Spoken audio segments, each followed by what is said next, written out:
Céline, et le reste de l'actualité, c'est avec David Doucan à Paris. David, la droite française s'enfonce encore un peu plus dans la crise. Eh oui, puisque Valérie Pécresse claque la porte des Républicains. La présidente de la région Île-de-France l'a annoncé hier aux 20h de France 2. Elle se justifie en expliquant que le parti est cadenassé de l'intérieur. C'est peu dire que les élus qui restent, eux, fidèles aux Républicains ont très mal pris cette décision.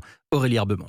On nous compare à Game of Thrones, je trouve que c'est plutôt Dallas, ironise un député. La droite et son univers impitoyable. Christian Jacob trouve ça incompréhensible et il n'est pas le seul. C'est grotesque, torpille un sarkozyste. Un jour, elle dit qu'à la place de Wauquiez, elle démissionnerait, il démissionne et elle part. Des parlementaires pro-Pécresse vont aussi rendre leur carte. L'un d'eux confie « Il me faudra un gilet pare-balles car je n'ai pas prévenu mes militants ». Commentaire laconique d'un dirigeant, c'est surréaliste.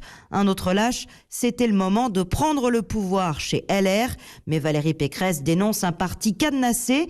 Selon un de ses amis, à cause de Wauquiez, il ne reste que des militants ultra.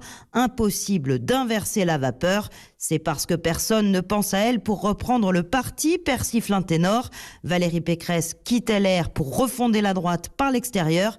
Et certains redoutent que le feuilleton ne soit pas fini. Aurélie Herbemont du service politique d'Europe 1. Le projet de rapprochement entre Fiat et Renault aura fait long feu.